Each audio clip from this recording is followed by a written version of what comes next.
in Act 1, Scene 3 of Macbeth. And the stage directions, once again, are thunder, so enter our three witches. Like we said at the very beginning, you're always going to see thunder and lightning when you see them. And so let's hear what they have to say. Where hast thou been, sister? Killing swine. Sister, where thou? A sailor's wife had chestnuts in her lap, and munched and munched and munched. Give me, quoth I. Aroint thee, witch, the rump-fed runyon cries. Her husband's to Aleppo gone, master o' the tiger. But in a sieve I'll thither sail, and like a rat without a tail, I'll do, and I'll do. Okay, so as you can tell, the witches are creepy. They're supposed to be. So right here, the first witch is talking about a spell that she's going to perform on a woman who wouldn't share her chestnuts with her. I don't know what that means, but so her friends join in. I'll give thee a wind, thou art kind, and I another. I myself have all the other, and the very ports they blow, all the quarters that they know in the shipman's card. I will drain him dry as hay. Sleep shall neither night nor day hang upon his penthouse lid. He shall live a man forbid. Wearisome nights, 9 times 9, shall he dwindle, peak, and pine. Though his bark cannot be lost, yet it shall be tempest-tossed. Look what I have. Okay, again, we talked about this in the first scene. Everything that the witches are saying is in rhyme, so they are performing a spell. That's what we're supposed to understand. And we've talked about this, I'm sure, but King James, whom Shakespeare had in mind when he was writing Macbeth, he was trying to impress the king, because, you know, if the king comes to your play, it means it's probably pretty successful and you make more money. So he knew that Shakespeare knew that King James was afraid of witches. He had a weird thing about them, and so he's playing that up big time as he's having these witches rhyme. But here comes the important part. Show me, show me. Here I have a pilot's thumb, wrecked as homeward he did come. A drum, Macbeth doth come. The weird sisters, hand in hand, posters of the sea and land, thus do go about, thrice to thine, and thrice to mine, and thrice again to make up 9. Peace, the charms wound up. Okay, so again, because they're witches, they know ahead of time that Macbeth is coming. So the battle being lost and won, we know from scene 2 that Scotland won the battle, Norway lost, and on their way home, Macbeth and Banquo are coming upon these 3 witches. So foul and fair a day I have not seen. You should recognize that. How far is called to Forres? What are these so withered and so wild in their attire that look not like the inhabitants of the earth and yet are on't? Live you? Or are you aught that man may question? You seem to understand me by each at once her chappy finger laying upon her skinny lips. You should be women, and yet your beards forbid me to interpret that you are so. Speak, if you can. What are you? All hail, Macbeth. Hail to thee, Thane of Glamis. All hail, Macbeth. Hail to thee, Thane of Cawdor. All hail, Macbeth. Thou shalt be king hereafter. Okay, so this is a really important part of the scene.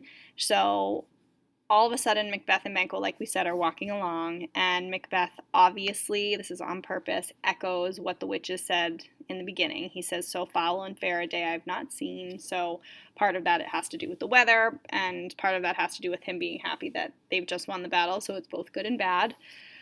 And so they're in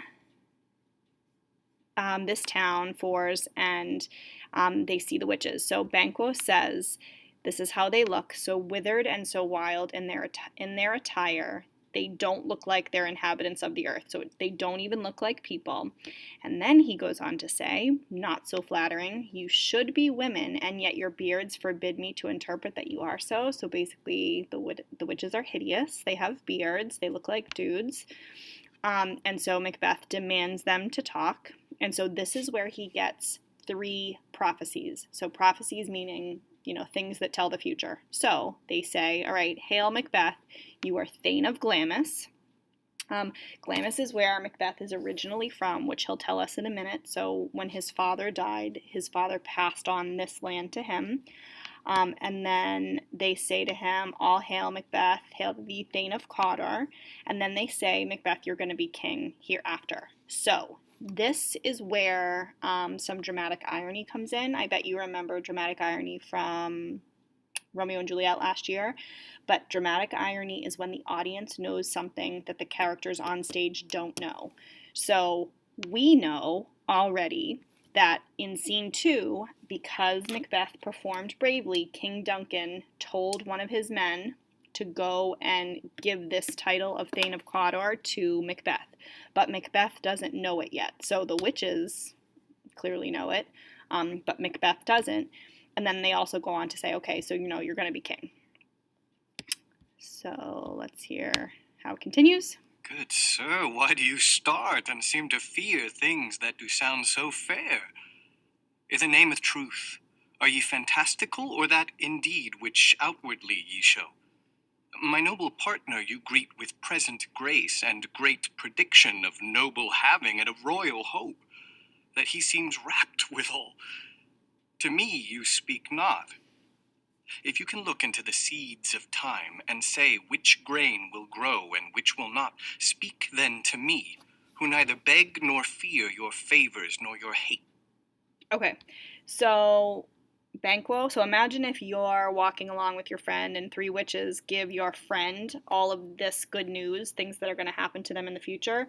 As the other person standing there, you're thinking, well, tell me what's going to happen in my future. So he says, you haven't said anything to me. If you can look into the seeds of time, so if you can look into the future and say what's going to happen, so which grain will grow and which will not, what will happen, speak then to me. So tell me what prophecies you have for me. Hail, hail, hail. Lesser than Macbeth and greater, not so happy, yet much happier. Thou shalt get kings, though thou be none. So all hail Macbeth and Banquo. Banquo and Macbeth, all hail. All right, so this is another important piece. So Banquo's prophecies are a little bit more complicated. The first witch says lesser than Macbeth and greater, and because you're experts in this now, you know this is a paradox. So you're going to be lesser than Macbeth, but somehow greater. Second witch goes on to say not so happy, yet much happier, which again, at first glance, makes absolutely no sense. And then this is where it gets a little complicated. She says, you shall get kings. The word get or beget means be the father of. So you're going to be the father of kings, though you won't be one. So Macbeth, you'll never be king. But where this automatically sets up some tension is Macbeth and Banquo are best friends. So it's not like, Macbeth just got the prophecy that he'll be king, and then Banquo just got the prophecy that his son will be king. They're not related. So that's an automatic kind of tension between these 2 guys. Stay, you imperfect speakers, tell me more. By Sinel's death I know I am Thane of Glamis, but how of Cawdor? The Thane of Cawdor lives, a prosperous gentleman, and to be king stands not within the prospect of belief, no more than to be Cawdor. Say from whence you owe this strange intelligence, or why upon this blasted heath you stop our way with such prophetic greeting. Speak, I charge you. The earth hath bubbles, as the water has, and these are of them. Whither are they vanished? All right, so this is Macbeth trying to kind of reason with them or to to make some meaning based on what the witches have just said. So he's like, okay, so by Sinel's death, Sinel was his dad, I already know I'm Thane of Glamis, so big deal, like, you're not telling me anything new. But then he's confused, like we said, with the dramatic irony. He says, but how of Cawdor, the Thane of Cawdor, lives, and, he's a prosperous gentleman. We know he's a traitor, and King Duncan has just decided that he's going to be executed, and Macbeth pretty soon is going to hear that he's the new Thane of Cawdor. So the witches are right about this. And he's like, obviously I can't be king. Like, that's more than I can even, like, deal with at this moment. So then he goes on to say, speak, I charge you. So this is him, like, demanding of the witches. And as soon as he says that, as soon as he demands something from them, they disappear. And so Banquo confirms it. He's like, just in front of our eyes, they've just disappeared. Into the air, and what seemed corporal melted as breath into the wind. Would they had stayed. Were such things here as we do speak about? Or have we eaten on the insane root that takes the reason prisoner? Your children shall be kings. You shall be king. And Thane of Cawdor too. Went it not so? To the self-same tune and words. All right. Where did we just stop? So they disappear, and Macbeth's like, I wish that they stayed, obviously, because he wants to know more and kind of, like, figure out what it is that they're talking about.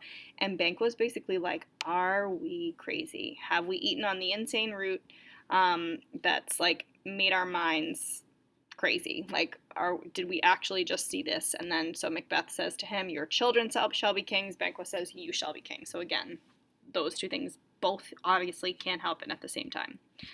So then in comes Ross, and Ross is coming straight from King Duncan. So we last saw him in scene 2. Who's here? The king hath happily received, Macbeth, the news of thy success, and when he reads thy personal venture in the rebels' fight, his wonders and his praises do contend which should be thine or his. Silenced with that, in viewing o'er the rest of the selfsame day, he finds thee in the stout Norwegian ranks, nothing afeard of what thyself didst make, strange images of death.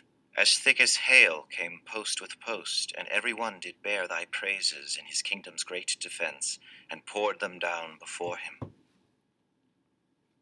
So basically, this is just repeating what I just said. So Ross is like, I'm coming from the king. He knows about how brave you were in battle. He praises you. You did a great job defending the country, blah, blah, blah. We are sent to give thee from our royal master thanks, only to herald thee into his sight, not pay thee. And for an earnest of a greater honour, he bade me from him call thee Thane of Cawdor, in which addition, hail, most worthy Thane, for it is thine. What, can the devil speak true? The Thane of Cawdor lives. Why do you dress me in borrowed robes? Okay. So Ross then goes on to say, King Duncan bade me from him call thee Thane of Cawdor. So the news from him is that your new title you've been granted is Thane of Cawdor. And the reason Banquo says, what can the devil speak true, is he's like, oh my God, the witches just told us that this was going to be true. So they're right. They were onto something. Macbeth still isn't believing it and says, the Thane of Cawdor lives. Why do you dress me in borrowed robes? This introduces kind of a motif about clothing that's in this play. So borrowed robes meaning like clothing that doesn't belong to Macbeth. But we know that now it does. Who was the Thane lives yet, but under heavy judgment bears that life which he deserves to lose. Whether he was combined with those of Norway, or did line the rebel with hidden help and vantage, or that with both he labored in his country's wreck, I know not. But treason's capital, confessed and proved, have overthrown him. Glamis and Thane of Cawdor, the greatest is behind. Thanks for your pains. So Macbeth now understands that, okay, so the old Thane of Cawdor was a traitor. It says capital, it's punishable by death. He's confessed, it's been proven, it's official. You're the new Thane of Cawdor. So in his mind, he's like, oh my god, the witches said I was Thane of Glamis, which I already was.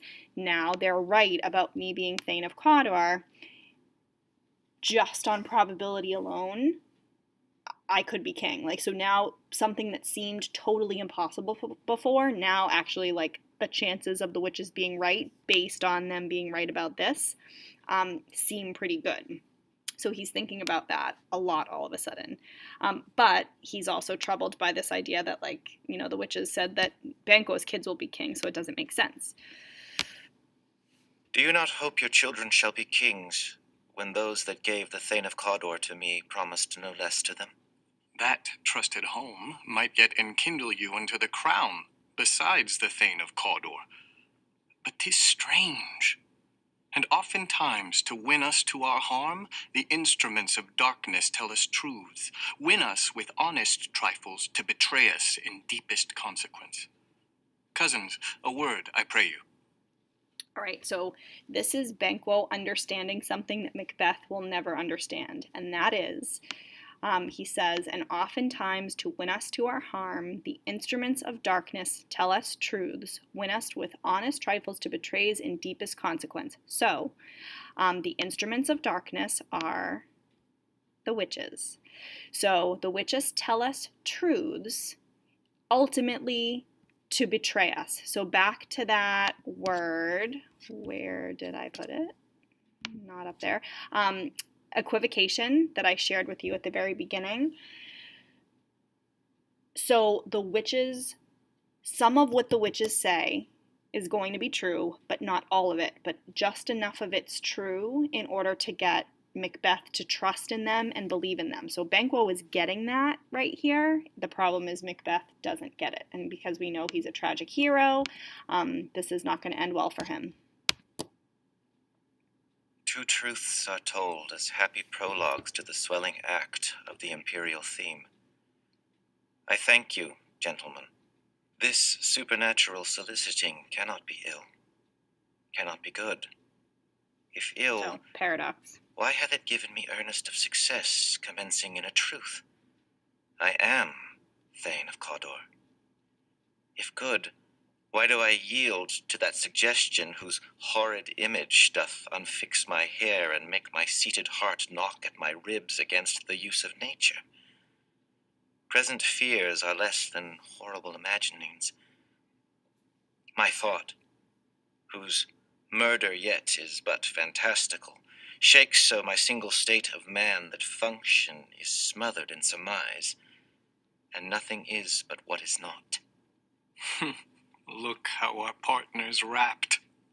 If chance will have me king, why, chance may crown me without my stir.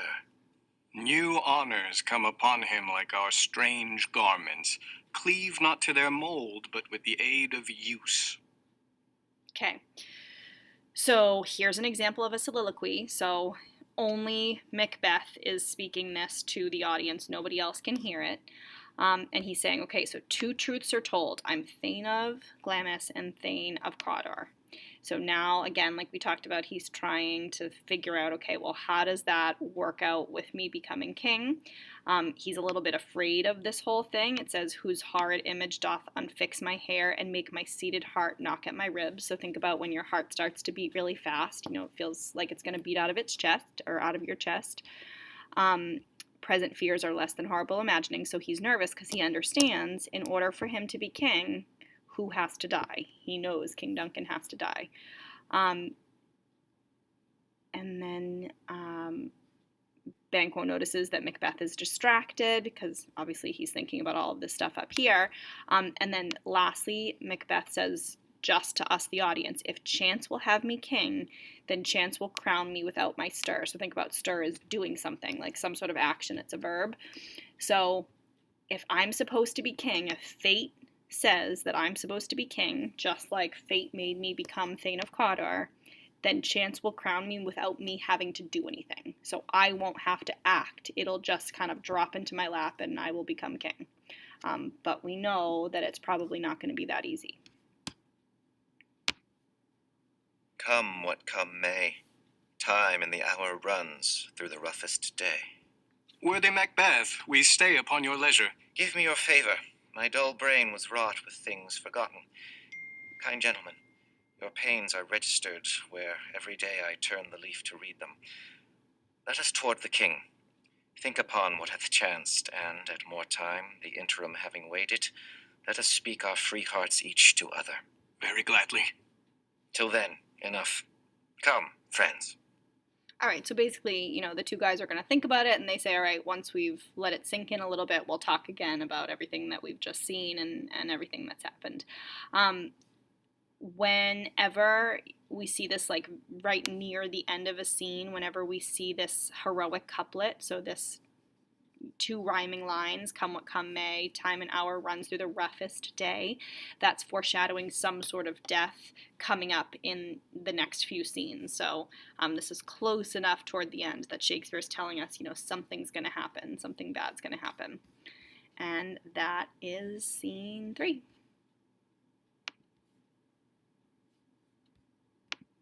And I'm still recording.